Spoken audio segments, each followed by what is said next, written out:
आज हम स्टार्ट कर रहे हैं अपना second chapter theory of quadratic equation. हमारी एक्सरसाइज है 2.1। इस वीडियो में आपने सीखना है डिस्क्रिमिनेंट ऑफ क्वाड्रेटिक एक्सप्रेशन। हम किस तरह जो है वो डिस्क्रिमिनेंट को एक्सप्लेन कर सकते हैं और इससे रिलेटेड क्वेश्चंस को कैसे सोल्व करना है, ये आप लोगों ने देखना है। और वीडियो स्टार्ट करने से पहले आपने करना है चैनल को like, subscribe and press on bell icon for more updates. हम चलते हैं अपनी वीडियो की तरफ। सबसे पहले हमारा टॉपिक है डिस्क्रिमिनेंट। डिस्क्रिमिनेंट क्या है? For a quadratic expression of the form, general form है क्वाड्रेटिक इक्वेशन की। जनरल फॉर्म से आप फेमिलियर हैं, हमने प्रीवियस वीडियो में इससे रिलेटेड क्वेश्चंस भी सोल्व किए हैं। The expression b² - 4ac is called discriminant. ठीक है, डिस्क्रिमिनेंट हम कहते हैं इस एक्सप्रेशन को b² - 4ac। और general form of quadratic equation में जो है वो इससे कैसे रिलेट करती है, कोफिशिएंट ऑफ क्वाड्रेटिक इक्वेशन की वजह से। इस डिस्क्रिमिनेंट में हमने coefficient of quadratic equations use करने हैं। ई से डिनोट किया जाता है डिस्क्रिमिनेंट को। और डिस्क्रिमिनेंट को हमने यूज़ क्यों कर रही हैं और इसे क्यों स्टडी कर रही हैं, वो इसलिए स्टडी कर रही हैं। उसने नेक्स्ट लिखा है कि the discriminant determines the nature of root. Nature of roots का पता लगाते हैं हम डिस्क्रिमिनेंट की हेल्प से of the quadratic equation. Quadratic equation के नेचर ऑफ रूट्स का पता लगाना है हमने। और हमने बुनियाद किसको रखना है कि based on the coefficient of quadratic equation. ठीक हो गया। कोफिशिएंट को बुनियाद रखते हुए हमने नेचर ऑफ रूट का पता लगाना है with the help of discriminant. इसीलिए हम डिस्क्रिमिनेंट को स्टडी कर रहे हैं। और आज की वीडियो में हमने डिस्क्रिमिनेंट से रिलेटेड सबसे पहले जो है वो क्वेश्चन करना है और नेक्स्ट हम नेचर ऑफ रूट से रिलेटेड क्वेश्चन करेंगे। ठीक है, अब नेक्स्ट देखेंगे। उसने कहा कि हमने डिस्क्रिमिनेंट को जो है वो राइट किस तरह करना है कि d = b² - 4ac। और b² - 4ac हमारी जो ये एक्सप्रेशन है ये हमारा डिस्क्रिमिनेंट है। ठीक है, ये हमारी जनरल फॉर्म है क्वाड्रेटिक इक्वेशन की। सबसे पहले हमारा जो है ax² + bx + c = 0। ठीक हो गया। नेक्स्ट देखें कि उसने कहा कि D, अब हमारे जो 3 स्टेप हैं ये बहुत इम्पोर्टेंट है जो आप लोगों ने रिमेंबर रखनी है। और जब हम डिस्क्रिमिनेंट फाइंड कर लेते हैं, ठीक है, इस डिस्क्रिमिनेंट को जब हमें फाइंड कर लेना है, फाइंड करने के बाद जो आंसर हमारा आएगा उसमें हमने ये देखना है कि अगर तो हमारा डिस्क्रिमिनेंट ग्रेटर देन 0 है तो हमें ये पता चलता है कि हमारा जो क्वाड्रेटिक इक्वेशन को सोल्व करने के बाद आंसर है वो रियल है या नहीं। ठीक है, हमारे कितने सोल्यूशन आएंगे और वो सोल्यूशन जो हमें मिलेंगे डिस्क्रिमिनेंट फाइंड करने के बाद वो रियल होंगे, कौन से होंगे ये देखना है हमने। ठीक है, कहता है कि जब तो डिस्क्रिमिनेंट 0 से ग्रेटर देन होगा तब हमारा जो है वो रियल होगा। ठीक है, सोल्यूशन 2 सोल्यूशन आएंगे जो कि रियल होंगे। अगर हमारा डिस्क्रिमिनेंट = 0 है तो हमारा एक सोल्यूशन आएगा जो कि रियल होगा। ठीक है, और हमारा जो थर्ड पॉइंट है वो ये है कि अगर तो डिस्क्रिमिनेंट लेस देन 0 है तो हमारा जो सोल्यूशन है वो 2 इमेजिनरी सोल्यूशन हम जो है वो गेट करेंगे। तो यहाँ पे देखें कि हमारे पास जो रियल सोल्यूशन का मतलब है वो रियल लाइन पर होगा। ठीक है, जैसा कि आप जानते हैं 0, 1, 2 ये हमारी नंबर लाइन होती है। Real line 3 and -1, -2, -3। इस रियल लाइन पर हमारे पास पॉइंट में नंबर्स भी होते हैं, जैसे यहाँ पे 0 और 1 के दरमियान होंगे 0.5। ठीक है, और यहाँ पे 1 और 2 के दरमियान होंगे 1.2। यहाँ पे रियल नंबर लाइन पे जो है वो सारी वैल्यूज़ आ जाती हैं। ठीक है, तो अगर तो हमारा सोल्यूशन रियल है तो हमारे इस नंबर लाइन में से जो है वो आंसर आएगा। ठीक है, और अगर हमारा सोल्यूशन इमेजिनरी है वो हमें कैसे पता चलेगा, जब हमारा जो आंसर है वो नेगेटिव में आएगा। तो जब हम क्वेश्चन सोल्व करेंगे तो हम बहुत ही इजीली इसे अंडरस्टैंड कर लेंगे। सबसे पहला क्वेश्चन हमारा जो है वो डिस्क्रिमिनेंट से रिलेटेड है। कैसे डिस्क्रिमिनेंट को फाइंड करना है ऑफ क्वाड्रेटिक इक्वेशन। ठीक है, इससे रिलेटेड है। नेक्स्ट क्वेश्चन हमारा जो है वो नेचर ऑफ रूट्स के रिलेटेड है। ठीक है, सबसे पहले हम देख लेते हैं कि हमने डिस्क्रिमिनेंट कैसे फाइंड करना है क्वाड्रेटिक इक्वेशन का। तो हमारे पास क्वेश्चन नंबर 1 है, गिवन हमारे पास क्वेश्चन है 6x² - 8x + 3 = 0। ठीक है, अब सोल्यूशन में आप लोग ने जो है वो क्या काम करना है यहाँ पे क्वेश्चन नंबर 1 में। सबसे पहले हमारे पास जो क्वाड्रेटिक इक्वेशन है उससे हमने कंपेयर कर लेना है जनरल इक्वेशन से। ठीक है, जनरल इक्वेशन से इसलिए कंपेयर करना है कि हमें जो है वो कोफिशिएंट्स की वैल्यू फाइंड हो जाए। तो यहाँ पे देखिए, जब हमने क्वाड्रेटिक इक्वेशन को कंपेयर किया जनरल इक्वेशन से तो हमें ये पता चला है कि जो हमारा गिवन क्वेश्चन है उसमें a की वैल्यू 6 है, b की वैल्यू -8 है और c की वैल्यू 3 है। ठीक है, यहाँ पे उन्होंने कंपेयर किया है, a की वैल्यू ये है हमारे पास, ठीक है 6, और यहाँ पे जो कोफिशिएंट b है जो x के साथ है, तो यहाँ पे भी देखें जो x के साथ वैल्यू है वो 8 -8 है। यहाँ पे अगर साइन प्लस होता तो हमने यहाँ पे प्लस ही लगाना था, लेकिन अगर साइन नेगेटिव है तो आप लोगों ने याद रखना है जब अपने b की वैल्यू लिखनी है तो आपने साथ नेगेटिव लास्ट में लिखना है। तो यहाँ पे देखिए नेक्स्ट c है, तो c की वैल्यू है ये कांस्टेंट, मतलब ये होता है जनरल फॉर्म में कि जो हमारे पास x² के साथ कोफिशिएंट है वो a है, तो वो यहाँ से a फाइंड कर लेते हैं हम। और जो हमारा जो है वो नेक्स्ट b x के साथ जो कोफिशिएंट है वो b है, तो हमें पता चलता है यहाँ से हमें b की वैल्यू मिल जाएगी। और नेक्स्ट जो कांस्टेंट है c वो हमें यहाँ से मिलेगा। ठीक है, तो यहाँ से हम इस तरह जब हम कंपेयर करते हैं इसे जनरल क्वाड्रेटिक इक्वेशन से गिवन इक्वेशन को, तो हमें वैल्यूज़ मिल जाती हैं। वैल्यू फाइंड करने के बाद हमारा काम होता है कि हमने डिस्क्रिमिनेंट एक्सप्रेशन जो है वो पुट करनी है। ठीक है, और इसमें हमने वैल्यूज़ पुट कर देनी है। हम फर्स्ट स्टेप हमारा क्या हुआ, स्टेप नंबर 1 आपने रिमेंबर कर लेना है कि जब भी डिस्क्रिमिनेंट फाइंड करना है तो हमारा जो स्टेप नंबर 1 है उसमें हमने क्या किया कि हमने क्वाड्रेटिक इक्वेशन को जो है वो जनरल क्वाड्रेटिक इक्वेशन से जो है वो कंपेयर कर लिया है। कंपेयर करने के बाद हमने वैल्यूज़ फाइंड कर ली हैं। जैसे ही हमने वैल्यूज़ फाइंड की हैं तो हमने डिस्क्रिमिनेंट एक्सप्रेशन यूज़ की है, वो यूज़ करते हुए हम जो है वैल्यूज़ फाइंड कर लेंगे। यहाँ पे एक बात आप लोगों ने याद रखनी है कि जब भी हमने नेगेटिव वैल्यू का जो है वो स्क्वायर लेना है तो हम यहाँ पे आप लोगों ने याद रखना है कि नेगेटिव साइन जो है वो नेगलेक्ट हो जाता है जब भी हम जो है स्क्वायर लेते हैं। स्क्वायर में नेगलेक्ट होता है, लेकिन अगर यहाँ पे क्यूब होता तो क्यूब में नेगलेक्ट नहीं होता ये नेगेटिव साइन। ठीक हो गया, इसकी रीज़न मैं आप लोगों को बता देती हूँ। जब हम स्क्वायर लेते हैं तो हम मल्टीप्लाई करते हैं -8 को -8 से। तो यहाँ पे देखिए जब आप स्क्वायर लेंगे मतलब मल्टीप्लाई करेंगे इन दोनों को तो नेगेटिव साइन क्या होगा, माइनस माइनस प्लस हो जाएगा, इसलिए। ठीक है, और जैसे ही आप लोग क्यूब ले लेते हो मतलब 3 टाइम हम मल्टीप्लाई करते हैं तो माइनस माइनस क्या हो जाएगा, प्लस, और प्लस माइनस जो है वो माइनस होगा। इसकी वजह से हम कहते हैं कि जब हम क्यूब लेते हैं तो ये नेगलेक्ट नहीं होता, लेकिन जब स्क्वायर लेते हैं तो ये नेगलेक्ट हो जाता है। तो ये इसलिए आप लोगों ने याद रखना है। नेक्स्ट है -4 और a की वैल्यू है 6 और b की वैल्यू है यहाँ पे a की वैल्यू है 6 और c की वैल्यू 3 है। c की वैल्यू 3 है और ये हमारे पास b स्क्वायर है जो कि -8 का स्क्वायर है। और जब हमने स्क्वायर लेना है तो 8 से 8 मल्टीप्लाई किया तो 64 हो जाएगा, -6 3s are 24 एंड 24 को जब हमने 3 से मल्टीप्लाई करना है तो हमारे पास आंसर आएगा 72 -64। तो इस तरह आप लोगों ने इसे सॉल्व कर लेना है और 72 से जब 64 माइनस करेंगे तो मेरे पास बचेगा 8।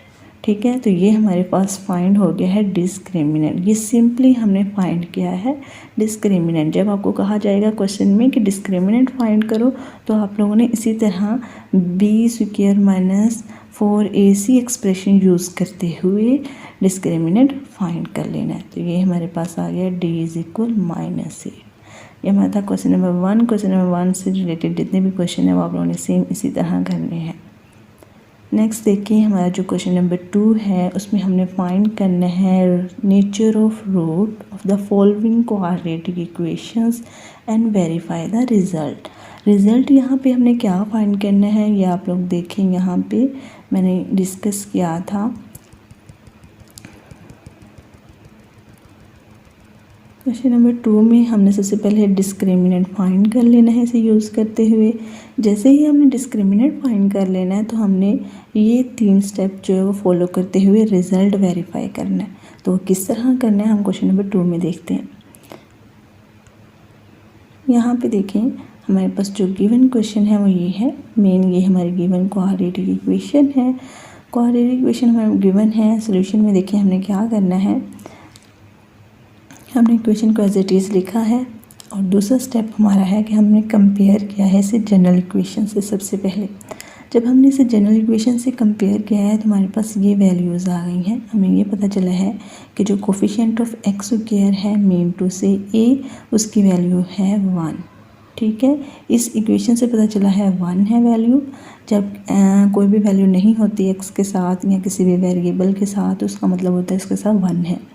तो यहाँ पे मुझे पता चल गया कि ये ए की वैल्यू है 1। ठीक है, उसके बाद आप देखें कि जो एक्स का कोफिशिएंट है बी उसकी वैल्यू हमें यहाँ से पता चली है कि b इज़ इक्वल है -23। इस तरह आप लोगों ने कंपेयर कर लेना है। हर क्वेश्चन में यहाँ पे नेक्स्ट करना पड़ेगा। ठीक है, जब भी डिस्क्रिमिनेंट फाइंड करना है तो हमने इस तरह वैल्यूज़ कंपेयर करनी है। कांस्टेंट की है 120। तो जैसे ही आपको वैल्यू पता चल गई हैं तो हमने डिस्क्रिमिनेंट के एक्सप्रेशन यूज़ करने हैं जैसे कि यहाँ पे लिखा हुआ है। ठीक है, इसे यूज़ करते हुए मैंने इसमें क्या कर दी हैं, वैल्यूज़ पुट कर दी हैं। वैल्यूज़ पुट की हैं b का स्क्वायर मीन 23 -23 का स्क्वायर -4 1 मीन टू से b की वैल्यू एंड c की वैल्यू 120। और जब इन्हें मल्टीप्लाई किया 4 1 ज़ार 4 एंड 4 120 से मल्टीप्लाई किया है तो 480 आ गया हमारा। ठीक है, और 23 का स्क्वायर जो 529 आ गया है और इन दोनों का माइनस किया है तो 49 आ गया। 49 आंसर आया हमारा डी की वैल्यू। अब यहाँ पे देखें कि 7 का स्क्वायर जो है वो 49 के इक्वल होता है तो हमने इस तरह लिख दिया, इस तरह लिख दिया। ठीक है, ये हमारा हो गया डिस्क्रिमिनेंट फाइंड। ठीक है, नेक्स्ट हमने क्या कहा है कि as the discriminant positive and is perfect square. कहता है कि जो हमारे पास डिस्क्रिमिनेंट फाइंड आउट हुआ है वो एक तो पहली बात कि वो पॉजिटिव है, दूसरी बात वो परफेक्ट स्क्वायर है। Therefore the roots are rational real and unequal. इसका मतलब है कि हमारे जो रूट्स हैं वो रियल हैं। Verify by solving question. अब इसको हम वेरीफाई करेंगे। अच्छा, क्वेश्चन नंबर 2 में आपने सबसे पहले क्या कर लिया, सबसे पहले आपने जो है वो डिस्क्रिमिनेंट फाइंड कर लिया इक्वेशन का। डिस्क्रिमिनेंट फाइंड करने के बाद आप लोगों ने ये देखा है कि जो हमारा आंसर आया है वो पॉजिटिव है या नहीं। मीन टू से डी ग्रेटर देन है 0 से। तो मैंने क्या कहा था कि जब डी ग्रेटर देन होगा 0 से तो हमारा जो सोल्यूशन होंगे वो 2 हमारे सोल्यूशन निकलेंगे जो कि रियल होंगे। ठीक है, तो यहाँ पे वो बता रहा है कि हमने डिस्क्रिमिनेंट को देखा है वो एक तो पॉजिटिव है दूसरा परफेक्ट स्क्वायर है। तो इसका मतलब जो हमारे रूट्स आएंगे वो रियल होंगे। ठीक है, अब हमने खुद से तो कह दिया है कि हमारे रूट्स रियल होंगे। अब हमने वेरीफाई करना है कि क्या वाकई ही क्वाड्रेटिक इक्वेशन सोल्व करने के बाद रूट्स रियल आते हैं या नहीं। तो ये देखते हैं हम। यहाँ पे हम आ गए अपनी इक्वेशन पर। ठीक है, ये हमें गिवन इक्वेशन थी। इस इक्वेशन को बाय फैक्टराइजेशन हमने जो है वो सॉल्व कर लेना है। किस तरह सॉल्व किया है बाय फैक्टराइजेशन कि हमने जो है 120 मल्टीप्लाई 1 इज इक्वल टू 120। तो अब हमने 120 ऐसे 2 पेयर लेने हैं जो कि मल्टीप्लाई करें तो 120 आए और प्लस माइनस करें तो -23 आए। यहाँ पे मैंने लिख दिया है कि मल्टीप्लाई करें तो 120 आए और प्लस माइनस माइनस माइनस या प्लस माइनस प्लस प्लस करें तो हमारे पास -23 है। अब हमने वो 2 ऐसे पेयर फाइंड करने हैं जिन्हें हम जो है मल्टीप्लाई करें तो 120 आए और प्लस माइनस जो भी करें हम -23 आए। ठीक है, तो पेयर फाइंड करने का तरीका मैंने आप लोगों को बताया हुआ है। प्रीवियस हमने वीडियोस में क्वाड्रेटिक इक्वेशन से रिलेटेड क्वेश्चन सोल्व किए थे। हमारा चैप्टर 1 जो है वो क्वाड्रेटिक इक्वेशन से रिलेटेड था। ठीक है, तो यहाँ पे मैं आप लोगों को एक दफ़ा बता दूँ, आप लोगों ने क्या करना है, अपने डिवाइड करना है 120 को 2 से टेबल स्टार्ट करना है आप लोगों ने। 2 से 3 से 4 से ऑनवर्ड आप लोगों ने जो है वो इसे डिवाइड करते जाना है, और डिवाइड करने के बाद आप लोगों को जो 2 पेयर मिलेंगे उन्हें आप लोगों ने प्लस माइनस या मल्टीप्लाई करके देख लेना है कि क्या ठीक है या नहीं। ठीक है, तो यहाँ पे मैं आप टाइम वेस्ट ना हो इसकी वजह से मैं डायरेक्ट 8 से इसे डिवाइड कर रही हूँ। 8 से मैं डिवाइड कर रही हूँ। 8 1 ज़ार 8 एंड 4 0, 8 5 ज़ार 40। तो यहाँ पे ये पूरा डिवाइड हो चुका है। डिवाइड होने के बाद मैं देखती हूँ कि ये जो 2 पेयर्स हैं इन्हें मैं मल्टीप्लाई करूँ 15 8 बार क्या आता है 120 आता है। और जब मैं इसे देखें यहाँ पे आप लोगों ने साइन किस तरह आप चेक करने हैं। ये तो हो गया कि मल्टीप्लाई करो तो 120 आ जाता है, लेकिन यहाँ पे देखें अब मेरे पास यहाँ पे 120 के पास जो साइन है वो प्लस है। ठीक हो गया, तो अगर इन दोनों के साथ कौन सा साइन होना चाहिए कि मैं मल्टीप्लाई करूँ तो 120 तो आ जाता है, लेकिन उसके साथ साइन भी प्लस आना चाहिए। तो देखिए अगर मैं इसके साथ प्लस लगाऊँ और इसके साथ भी प्लस लगाऊँ तो आप कहेंगे प्लस आ जाएगा। जब मैं मल्टीप्लाई करूँगी 120 और प्लस प्लस प्लस आ जाएगा। लेकिन यहाँ पे 120 के साथ तो प्लस आ जाएगा, लेकिन जब मैं इसे प्लस प्लस करूँ और 15 और 8 जो है वो 23 बन जाते हैं, लेकिन साइन प्लस का आएगा। साइन प्लस का आएगा, लेकिन मुझे इसके साथ साइन जो है वो नेगेटिव चाहिए। तो मैं क्या देखती हूँ कि मैं इसके साथ साइन ऐसा कौन सा लगाऊँ कि 23 के साथ भी नेगेटिव साइन आए और 120 के साथ भी प्लस साइन आ जाए। तो इसके लिए मैंने क्या किया, यहाँ पे प्लस और माइनस भी लगाऊं तो भी ये सोल्व नहीं होता, क्योंकि अगर मैं प्लस माइनस करूँ तो यहाँ पे माइनस आ जाता है। दूसरी बार 23 के साथ सोल्व नहीं होता, तो ये तो आप रहने ही दें। तो यहाँ पे मैं लगाऊंगी नेगेटिव साइन, यहाँ पे भी मैं लगाऊंगी नेगेटिव साइन। इससे क्या फ़ायदा होगा कि जब मैं 8 और 15 को मल्टीप्लाई करूँगी तो 120 आ जाएगा। ठीक है, और माइनस माइनस प्लस हो जाएगा। और जब 23 करूँगी मैं माइनस माइनस प्लस 8 और 15 क्या हो जाता है 23, और 23 के साथ नेगेटिव साइन आ जाएगा। तो ये हमारी बात हो गई है सोल्व। नेक्स्ट देखिए अब हमने क्या करना है। यहाँ पे आ जाए आप क्वेश्चन पर, और यहाँ पे देखें कि पेयर्स किस तरह बने। ये जो 8x और 15x पेयर्स लिए हैं, ये डॉट आपको मैंने दूर कर दिया है कि इन्हें किस तरह फाइंड आउट करना है इन फैक्टराइजेशन, और किस तरह इनके साथ साइंस लगाने हैं। मुझे उम्मीद है कि आप लोगों को बहुत अच्छे से समझ आई होगी। तो नेक्स्ट हम देखते हैं, अब फैक्टराइजेशन करते हैं, जो कि हमने पहले भी वीडियोस में की हुई है। तो यहाँ पे हम देख लेते हैं। यहाँ पे हमारे 2 पेयर्स आ गए हैं जो कि आप लोगों ने पुट करने होते हैं 23x की जगह। ठीक है, 23x की जगह आप लोगों ने लगा लेना है 15x और 8x। नेक्स्ट हमने यहाँ पे जो स्टेप हमारा होता था स्टेप नंबर 3, इसमें हम लेते थे कॉमन लेना आप लोगों को आता होगा। यहाँ पे देखेंगे जो फर्स्ट 2 पेयर हैं, जो हमारा x² और 15x है, फर्स्ट 2 पेयर हैं। यहाँ पे क्या कॉमन आ रहा है, x कॉमन आ रहा है जी, x कॉमन ले लिया है। बाकी हमारा बचा है x - 15, ये हमारा पेयर बन गया। नेक्स्ट जो है इसमें से हमारे पास आ रहा है कॉमन 8। यहाँ पे x तो सिर्फ 8x के साथ है, 120 के साथ x नहीं है, इसलिए हम x कॉमन नहीं ले सकते। यहाँ पे हम 8 लेंगे क्योंकि 8 डिवाइड कर रहा है दोनों के, 8 1 ज़ार 8 और 8 15 ज़ार 120, ये डिवाइड कर रहा है, इसकी वजह से हम 8 कॉमन ले रहे हैं। हमारे पास x - 15 आ गया है। ठीक है, और नेक्स्ट जो हमारा स्टेप नंबर 3 होता है उसमें हम पेयर कॉमन लेते हैं। अब यहाँ पे देखें कि हमारे जो 2 पेयर्स हैं वो दोनों सेम हैं, तो एक पेयर हम कॉमन ले लें तो बाकी क्या बचता है, यहाँ पे इस पेयर के साथ x है तो यहाँ पे x आ जाएगा, इस पेयर के साथ -8 है तो -8 आ जाएगा। तो यहाँ तक हमारी जो फैक्टराइजेशन हो गई है यहाँ तक।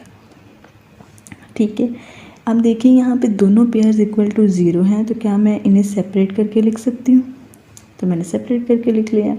सेपरेट करके लिखने के बाद मुझे पता चला है कि x की वैल्यू 15 है और एक x की वैल्यू 8 है। यहाँ पे देखिए कि जब मैं 15 को इस साइड पे लेके जाऊँगी राइट साइड पे, तो ये साइन जो है वो चेंज हो जाएगा। यहाँ पे मैं 8 को लेफ्ट साइड पे लेके जाऊँगी तो ये साइन चेंज हो जाएगा। तो मेरे पास आ जाएगा x = 15 and x = 8 thus the roots are rational, real and unequal। यहाँ पे आप लोग देख सकते हैं कि हमारे जो रूट्स हैं एक तो वो अनइक्वल हैं, ठीक है, इक्वल नहीं है, अनइक्वल है। दूसरा रूट्स जो है वो रैशनल और रियल है, जो कि हमने यहाँ पे कहा था कि हमने डिस्क्रिमिनेंट फाइंड करने के बाद कहा था कि हमारा डिस्क्रिमिनेंट पॉजिटिव है और परफेक्ट स्क्वायर है। तो इसका मतलब है कि हमारे जो रूट्स हैं वो एक तो रियल होंगे और दूसरा अनइक्वल होंगे। तो आप लोग यहाँ पे देख रहे हैं कि जब d ग्रेटर देन 0 होता है तो हमारे जो रूट्स हैं एक तो वो 2 रूट्स आते हैं और वो दोनों रूट्स रियल होते हैं और अनइक्वल होते हैं। हमने एक रूल जो है वो वेरीफाई कर दिया यहाँ पे, जो मैं यहाँ पे आप लोगों को बता रही थी ये, ठीक है, इसको हमने वेरीफाई कर दिया है क्वेश्चन नंबर 2 में। नेक्स्ट आप देखें, नेक्स्ट हमारा जो क्वेश्चन नंबर 3 है, इसे हम देखते हैं। इसे देखने से पहले मैंने आपको एक बात बतानी है ये कि जैसे हमने क्वेश्चन नंबर 2 में सबसे पहले डिस्क्रिमिनेंट फाइंड किया, उसके बाद हमने ये देखा, ठीक है, जो हमारा डिस्क्रिमिनेंट का आंसर आएगा उसे हमने देखना है कि वो हमें क्या बता रहा है, ठीक है, किससे मतलब ये जो रूल मैंने आप लोगों को बताया है d greater than 0, d less than और d इक्वल टू 0, ठीक है, यही आप लोगों ने देखते हुए यहाँ पे देखना है कि हमारा जो डिस्क्रिमिनेंट अगर पॉजिटिव परफेक्ट स्क्वायर है तो रियल होंगे, और अगर हमारा इक्वल है 0, यहाँ पे d अगर इक्वल टू 0 आ जाता तो तब हमने कहना था कि हमारा जो डिस्क्रिमिनेंट का आंसर है वो एक तो 1 ही होगा। 1 मेरा मतलब 1 का मतलब मेरा है कि एक ही रियल नंबर होगा, ठीक है। जब डिस्क्रिमिनेंट 0 है तो हमने क्वाड्रेटिक इक्वेशन को सोल्व करके देखना है, तो हमारी जो x की वैल्यू है वो 1 ही आएगी, ठीक है। और अगर हमारा d जो है वो लेस देन 0 हो जाता है तो हमारे पास जो सोल्यूशन है वो एक तो x की वैल्यू 2 वैल्यू आएंगी, जैसे कि इसमें आई हैं x की वैल्यूज़, जैसे x की वैल्यू यहाँ पे 2 आई हैं तो वहाँ पे भी 2 आएंगी, लेकिन साइन जो है वो दोनों के साथ नेगेटिव होगा। जब नेगेटिव साइन आएगा तो तब हमारे पास जो सोल्यूशन होगा वो इमेजिनरी होगा, जैसे कि यहाँ पे हमने पढ़ा, यहाँ पे हमारा इमेजिनरी होगा, ठीक है। तो यही आप लोगों ने इससे रिलेटेड जो भी क्वेश्चंस हैं उन्हें सॉल्व कर लेना है और ये आप लोगों ने चेक करना है सेम एज इट इज़ जैसे हमने क्वेश्चन नंबर 2 किया है। तो उम्मीद है आप लोगों को क्वेश्चन नंबर 1 और 2 को की अच्छी तरह समझ आ गई होगी। तो अब हम आगे बढ़ते हैं क्वेश्चन नंबर 3 की तरफ। तो हमारा क्वेश्चन नंबर 3 है कि फॉर व्हाट वैल्यू ऑफ ए, हमने क्या वैल्यू फाइंड करनी है, ए की वैल्यू फाइंड करनी है। द एक्सप्रेशन, हमारे पास एक्सप्रेशन है ये इज़ परफेक्ट स्क्वायर। कहता है जो हमारे पास गिवन एक्सप्रेशन है वो एक परफेक्ट स्क्वायर है, ठीक है, वो परफेक्ट स्क्वायर है, ये क्वेश्चन में बता रहा है, लेकिन हमने फाइंड आउट करनी है ए की वैल्यू। तो हम सोल्यूशन की तरफ जाते हैं। सोल्यूशन हमारा कैसे आएगा कि हमने एज इट इज़ लिख दिया है इक्वेशन को जो कि हमें क्वेश्चन में गिवन है, और सिंपली हमने क्या किया, हमने कंपेयर कर लिया इसे जनरल इक्वेशन से। जनरल इक्वेशन से क्यों कंपेयर कर रहे हैं, क्योंकि हमें डिस्क्रिमिनेंट फाइंड करना है और डिस्क्रिमिनेंट फाइंड करने के लिए हमें कोफिशिएंट की वैल्यूज़ चाहिए। जब हमने कंपेयर किया तो हमें कोफिशिएंट की वैल्यू क्या मिलती हैं जी, एक्स स्क्वायर के साथ ए की वैल्यू है के स्क्वायर, बी की वैल्यू है 2k+1 एंड सी की वैल्यू है 4। एक्स स्क्वायर और एक्स वेरिएबल के साथ जो भी वैल्यू होगी वो हमारे पास ए और बी की वैल्यूज़ हैं, ठीक है। तो फाइंड आउट करने के बाद जी हमारे पास जो डिस्क्रिमिनेंट है d is equal B square -4ac, इसमें हमने वैल्यूज़ पुट कर ली। वैल्यूज़ पुट करने के बाद यहाँ पे हमारे पास क्या आंसर आ रहा है, मतलब क्या इक्वेशन आ रही है, यहाँ पे हम देख लेते हैं कि यहाँ पे हमने स्क्वायर कहा हुआ है b का स्क्वायर। तो जब हमने b की वैल्यू का स्क्वायर लिया है तो यहाँ पे आप सबसे पहले देखें 2, b की वैल्यू में जितनी भी वैल्यू होगी उन सबका ही आपने स्क्वायर लेना है। यहाँ पे एक ही चीज़ का स्क्वायर लेके आप लोगों ने इसे क्लोज नहीं करना, ठीक है। यहाँ पे आप देखें कि जब सबसे पहले 2 है तो 2 का स्क्वायर 4 हो गया, ठीक है। उसके बाद जो है वो k+1 का स्क्वायर है, ठीक है। नेक्स्ट देखें कि फिर उन्होंने कहा -4 और a और b की वैल्यू, ठीक है। जब 4 से मल्टीप्लाई होगा तो ये क्या बन जाएगा 16 और k स्क्वायर साथ वैसे ही आ जाएगा, ठीक है। यही काम इन्होंने यहाँ पे किया है इस स्टेप में। नेक्स्ट उन्होंने क्या किया, इस स्क्वायर को उन्होंने खोल दिया है। कैसे कि आप लोगों को पता है, फेमिलियर होंगे आप इस फार्मूले से। जब होल स्क्वायर लेना है a+b का तो सबसे पहले a स्क्वायर आएगा, यहाँ पे k स्क्वायर है, नेक्स्ट प्लस यहाँ पे उन्होंने लिख लिया है 2ab और यहाँ पे उन्होंने लिख दिया है b स्क्वायर। ठीक है, यहाँ पे k स्क्वायर प्लस 1 का स्क्वायर 1 ही होता है, प्लस नेक्स्ट उन्होंने लिखा है 2k स्क्वायर और 1। तो हमने जब k प्लस 1 का स्क्वायर ओपन किया है तो हमारे पास ये आ गया। इसके साथ अब हमने 4 को मल्टीप्लाई कर देना है क्योंकि 4 जो है वो बाहर है, ठीक, इस टर्म से। तो इसका मतलब 4 जो है वो इस सारी टर्म से मल्टीप्लाई हो रहा है, तो ये सारी टर्म से हमने मल्टीप्लाई कर दिया और -16k स्क्वायर आ गया।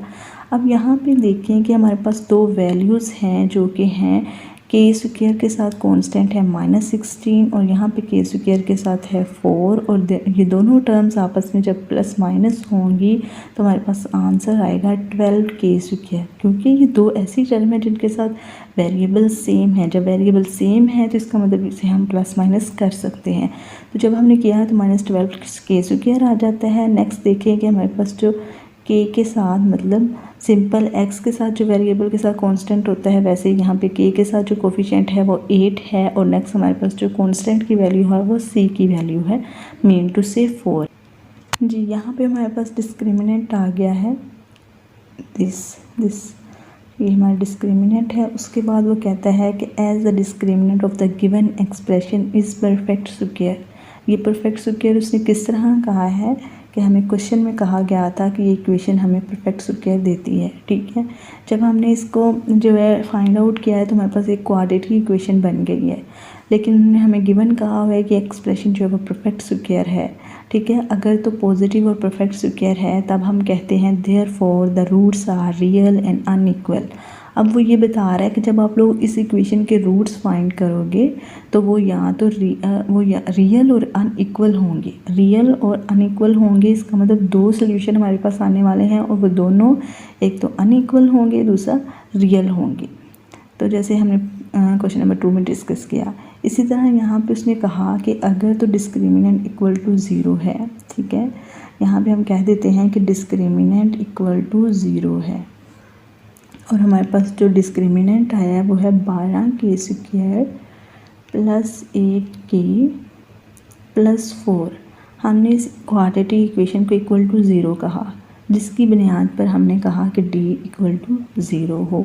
ठीक है, देन उसने क्या कहा है कि नेगेटिव साइन था बाहर, उस नेगेटिव साइन को उसने कॉमन ले लिया है तो हमारे पास ये इक्वेशन इस तरह बन गई है।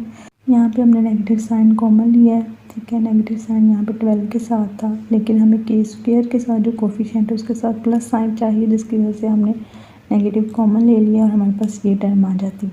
ठीक है, इस टर्म के आने के बाद हमने क्या किया, हमने फैक्टराइजेशन किया है, जो कि रूल आप लोगों को पता है फैक्टराइजेशन का। सिंपली हम क्या करते हैं, जो हमारे c की वैल्यू है उसे हम a के साथ मल्टीप्लाई करते हैं तो हमारे पास आ जाता है 48। अब हमें दो ऐसे डिजिट चाहिए जो कि मल्टीप्लाई करें तो 48 आए और प्लस माइनस करें तो हमारे पास 8 बने। ठीक है, तो हमने क्या किया, हम सिंपली क्या करते हैं, इसे डिवाइड कर देंगे हम 4 से। 4 1 4 एंड 4 2 8, तो ये पूरा पूरा डिवाइड हो जाता है। अब 12 और 4 दो ऐसे डिजिट हैं जिन्हें हम प्लस मल्टीप्लाई करें तो हमारे पास 48 आ जाता है और प्लस माइनस करें तो मेरे पास क्या आ जाता है 8। 12 में से 4 निकालूंगी तो 8 आ जाएगा। ठीक है, अब आप यहाँ पे ये सोच रहे होंगे कि ये मैंने डायरेक्ट जो है वो 4 से कैसे कर लिया, मुझे कैसे पता चला 4 से करना है। तो आप लोगों ने सिंपली 2 से स्टार्ट करना है, डिवाइड करना 2 3 4 5 इस तरह सो ऑन करते जाना है और यहाँ पे 4 पे आके ये पूरा पूरा डिवाइड हो रहा है और यहाँ पे मुझे ये दो डिजिट्स मिल गए हैं जहाँ पे मैं आके रुक गई हूँ 4 पे, इसकी वजह से मैंने डायरेक्ट 4 से किया है। ठीक है, तो यहाँ पे हमें पता चल जाएगा दो डिजिट्स का जिन्हें हमने करना है मल्टीप्लाई और प्लस माइनस। उसके बाद आपको पता है स्टेप में हम क्या करते हैं, हम इस 8k की जगह ये दोनों डिजिट्स लगा देते हैं। देन हम कॉमन लेते हैं। कॉमन किस तरह यहाँ पे लेना है जी, फर्स्ट दो जो हमारे पास डिजिट्स हैं इनमें से 12k कॉमन आ रहा है तो 12k कॉमन ले लिया, उसके बाद k - 1 बच जाता है। इन दो में से 4 कॉमन आ रहा है तो 4 कॉमन ले लिया, k - 1 बच जाता है। नेक्स्ट देखें जी, हमारे पास 12k + 1 k - 1 जी पेयर कॉमन ले लिया। स्टेप में हमने k - 1 को कॉमन ले लिया, लेने के बाद हमारे पास ये टर्म बच जाती है। तो यहाँ पे दो पेयर आ गए हमारे पास पेयर्स आने के बाद हमें पता है दोनों पेयर्स इक्वल टू 0 हैं, तो हमने सेपरेटली उन्हें लिख लिया है कि इक्वल टू 0 है। यहाँ पे आप लोगों ने k की वैल्यू फाइंड करनी है। 12k is equal to -4। तो यहाँ पे हम k की वैल्यू जब फाइंड करेंगे तो k के साथ 12 क्या हो रहा है, मल्टीप्लाई, इधर जाके हो गया डिवाइड। और जब इसे हमने कटिंग किया है यानी 4/12 है, तो ये कौन से टेबल पर कट हो रहे हैं, 4 पे कर देते हैं। तो हमारे पास आ गया 1/3 -1/3 और k की वैल्यू 1। अब यहाँ पे हमने k की वैल्यू फाइंड आउट कर ली है। हमारे पास k की दो वैल्यूज़ आई हैं जो कि रियल हैं और अनइक्वल हैं, जो कि हमने क्वेश्चन में पहले ही कहा था। अगर तो हमारा डिस्क्रिमिनेंट जो है वो परफेक्ट स्क्वायर है तो हमारा जो सोल्यूशन आएगा वो या तो रियल होगा और अनइक्वल भी होगा, ठीक है। तो यहाँ पे हमने k की वैल्यू फाइंड करनी थी। सॉरी, मैंने क्वेश्चन में यहाँ पे a लिखा हुआ है, तो यहाँ पे हमने फाइंड आउट वैल्यू करनी है। यहाँ पे a की जगह आपने लिखना है k, ठीक है। हमने k की वैल्यूज़ फाइंड आउट करनी है। उन्होंने पूछा था व्हाट वैल्यू ऑफ k, कि k की क्या वैल्यूज़ होंगी, जबकि एक्सप्रेशन हमारे पास ये है। तो इस एक्सप्रेशन को जब हमने सबसे पहले सोल्व किया, हमने डिस्क्रिमिनेंट निकाला, तो मेरा डिस्क्रिमिनेंट जो है वो ये इक्वेशन आई थी, क्वाड्रेटिक इक्वेशन। और आपको पता है क्वाड्रेटिक इक्वेशन इक्वल टू 0 होती है, जिसकी वजह से यहाँ पे मैंने इक्वल टू 0 खुद से इमेजिन किया है कि ये इक्वल टू 0 है, क्योंकि मुझे पता है क्वाड्रेटिक इक्वेशन इक्वल टू 0 होती है। इसकी वजह से मैंने यहाँ पे 0 ले लिया। उसकी इस क्वाड्रेटिक इक्वेशन के एक्सप्रेशन का मैंने यहाँ पे बताया है कि वो रियल और अनइक्वल होंगे, क्योंकि क्वेश्चन में कहा गया था कि परफेक्ट स्क्वायर है, जिसकी वजह से रियल और अनइक्वल होंगे। और ये फिर मैंने वेरीफाई यहाँ पे किया। जब इसे मैंने सोल्व किया तो मैंने इसे वेरीफाई किया है कि वाकई ही जो हमारे पास आने वाली सोल्यूशन है वो रियल और अनइक्वल है, और k की वैल्यू भी फाइंड आउट हो गई है हमारी। तो इस तरह आप लोगों ने डिस्क्रिमिनेंट से रिलेटेड और नेचर ऑफ रूट्स के रिलेटेड जितने भी एक्सरसाइज के क्वेश्चन हैं वो सोल्व कर लेने हैं। बहुत ही ईजी मेथड है, ऐसे ही सेम जैसे मैंने आप लोगों को समझाया है ये मेथड, वैसे ही आप लोगों ने जो है वो नेक्स्ट क्वेश्चन सोल्व करके देखने हैं, ताकि आप लोग जो है वो और प्रैक्टिस कर सकें डिस्क्रिमिनेंट से रिलेटेड क्वेश्चंस की। तो ये हमारी एक्सरसाइज 2.1 थी, जिसमें हमारा टॉपिक था डिस्क्रिमिनेंट, जिसे हमने डिटेल से पढ़ लिया है।